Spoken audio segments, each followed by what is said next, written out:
what is the best way to get to Prague, and what is this Schengen thing even all about? Don't worry, I break it down all in today's video. You feel alive, let's hit the dance floor. Don't work too hard, might break a backbone. Return of the Mac, the king is back though. Corvette and cash, I never lack those. She saw the stone, you know how that go. Fatality, my diamonds that cold. Versace trunks, I hit my backstroke. Knock on the door, she at the back, bro. All I really take is a little taste. Island girl, blue eyes with a little bass. Here for the thrill, I don't need a chaser. I have made it to beautiful, wonderful Prague. I am here in like late spring, early summer, like mid-May to mid-June. So far it's been absolutely lovely. I love this weather, but getting here was not a problem at all. So I flew from Mexico City all the way to Prague and had a layover in Germany along the way. So depending on where you're coming from, you could fly just like I did into the Prague airport, or you could actually take a train. So if you're already in Europe and you're in a neighboring country, you might actually want to just take the train into Czech Republic. Either way, it's totally fine. So one thing to know about Czech Republic is it is part of the Schengen Zone. And if you're not familiar with this, a crash course on this real fast is that there are multiple countries within the European Union that are part of the Schengen. Now, not all countries, and actually you could be a part of the Schengen but not be a part of the EU. So it's super important to check this before you travel and check for your nationality, how many days you get in the Schengen zone and which countries that is a part of it. Typically you're gonna get 90 days and a 180-day period. So that means when I flew through Germany and had my layover there, I actually went through immigration in Germany, and that's where I got my Schengen visa. And then when I got to Czech Republic, I didn't go through immigration again. I only did it the one time. Same thing on the train. You're not going to go from Germany to Czech Republic or Austria or somewhere and go through immigration each time because you're already in the Schengen zone. So it's definitely something to be very, very aware of before you start traveling to Europe and before you start making plans, and just know how long you can actually be here. Another really important point on that as well is that leaving the Schengen zone doesn't reset your 90 days. It's a full 6 months, 180 days from the time that you enter until that 6 months is over. So just also be aware of that. You can go to other countries that aren't in Schengen, but in that 6 month period, you only get 90 days. Honestly, I could probably do a whole video on just like Schengen visas in Europe. And if you would like me to do that, feel free to leave a comment below. But we're gonna move on and talk just a little bit more about what it was like to actually arrive in Prague. So I mentioned I flew from Mexico City through Germany into Prague. Once I got here, it was super easy, not a problem. Again, I'd already gone through immigration. The people in our group who flew directly into Prague from other countries who did do immigration here, so they didn't have any issues. It was really pretty simple. Now, once you get out of the airport, you get your visa, you get your bag, you get to the airport, there are multiple ways that you can get into the city. So you can take an Uber, you can take a taxi, and you can also take the metro. There are also buses and other options, but those first three I mentioned are going to be your quickest, fastest, easiest things to do. Now, there wasn't a special ride share or pickup area for the Uber. We just walked out the door and our Uber drove right up, and that was pretty much it. So that is how I got to my housing here in Vinohrady after I arrived. It took about 30 minutes for us to get here from the airport. And if you were staying more in Old Town, it might take you a little bit longer as we are a little bit outside of the Old Town area. But yeah, that is just a little bit about arriving in Prague. If you want to get all of these details plus all of the details for my upcoming videos in this series, be sure to download my Digital Nomad City Guide for Prague, and the link for that is down in the description below. I give them away for all my cities I visit for free. So stay tuned in this video, and I will be going over some Prague fun facts and things that I've learned since being here.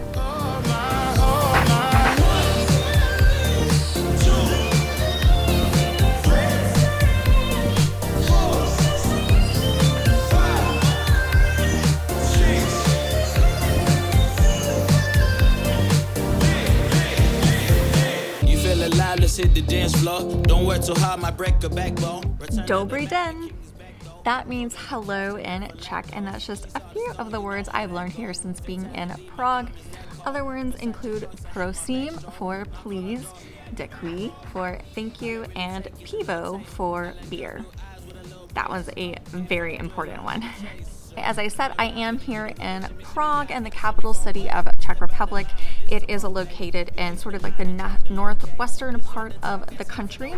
They do speak Czech here, although I've been really surprised by the amount of English that I've been able to get away with, especially at some of the restaurants and things like that. And their currency is the Czech koruna, or also known as the Czech crown. I have learned so much from my last month living here that I just want to share a few fun facts about Prague that I've learned. One of which was that Prague was actually a major hub back in the older days of Europe, and so there's just so much history here, and so many like really old, amazing, beautiful buildings that you're going to see because it was such a central part of Europe for so long. It also has the largest castle in the world in Prague Castle, which if you stay till the end of my Prague series, you'll see when I visited Prague Castle one day while I was hanging out in the city. My second fun fact is that Czech Republic actually has the largest consumption of beer per capita in the world. And I'm not saying just like a little bit, like country 1, which is where Czech is, to country 2 is just like night and day on the charts. Beer is just such a huge and very important part of the culture here. It's also the home of the first Pilsner. So usually what you're going to be drinking here is Pilsners, although the craft breweries have been popping up here and there, and you can go to certain bars to get a variety of beer, but for the most part, everyone drinks Pilsner. And it's very common just to go to a beer garden or a garden in one of the parks or anything like that and just have a beer while you're hanging out, watching the sunset, hanging out with friends, whatever it is a huge part of the culture here. And another claim to fame that they have is they actually have the largest nightclub in all of Central Europe. So not in the world, not quite like the castle, but it is 5 floors of different nightclubs, different music, kind of has like themed rooms that you can go to. So if you're looking for a really good time, a great nightlife, and a lot of history and culture, Prague is a great destination for you. On top of all of the exploring you can do actually in the city, whether Old Town or sort of around Old Town, there's actually an area just 40 minutes by metro called Dvora Starka, and this is an urban woodland. So we were really surprised to know that within 40 minutes we could be outside the city, hiking and exploring and just being out in nature. So one of my favorite things I've done so far in Prague is getting out of the city. Although I love the city, but getting out and exploring the surrounding countryside, it's so pretty, it's very calm, it's very peaceful. It's absolutely wonderful to explore the different areas. So again, if you wait till my activities at Things to Do video, which will be video number 4 in this series, you can see a little bit more about the stuff that I actually did while I was in Prague. So my last fun fact, which is fun fact number 5, this is a little bit dark, a little bit sad, but another thing that you might know about Prague is the astronomical clock, which is actually in the Old Town area. But I was told by a local, and I looked it up and I verified, that the brains and the creator behind this, his name was Hannes Corellino. He designed it, and the people who commissioned this were so afraid that he was going to go recreate this in other cities that they actually blinded him with a hot poker, which sounds super painful, but they blinded him so that he was no longer allowed to create it anywhere else in the world. Now, having said that, there is actually a duplicate of this in Hongdae, which is a neighborhood in Seoul, Korea. I don't know when that was actually created. There has been a duplicate since then, but the intention was for the only astronomical clock in the world to be in Prague. And I will say, it is maybe not as impressive today with our modern technology, but I can completely understand how back in the olden days, it was just this thing of magic. Although on our free tour guide, free walking tour that we did, our guide actually broke down each individual piece of the clock and what it means. And how someone came up with that and made it work in clock form is very, very impressive. And if you go actually up into the tower, you can actually see sort of behind the scenes, you can see out through the clock. There is a show that happens every hour. It's pretty basic, but it is actually really cool to go see the clock and to learn a little bit more about the history. I would definitely recommend having someone explain all the intricacies to you. Otherwise, you kind of just feel like you're looking at a clock. But those are my fun facts about Prague and a little bit that you want to know before you get here. Be sure to subscribe and stay tuned for the other videos in this series, which will cover housing, city life, transportation, co-working in the city, and of course, all of the top things to do. I am Traveling Tayler. Thank you so much for being here, and I will see you next week. The room is spinning, but I feel fine.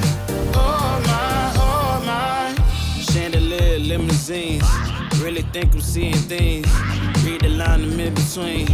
Yellow light, I gotta speed up. Get home to a cold shower. Need that pronto. Look like a rave at the condo. Heck of a night in Toronto. She said, boy, you in Morocco. Pearl white mention in the top gold. Fill up my cup with the pop, whoa. High off life in the spot, though.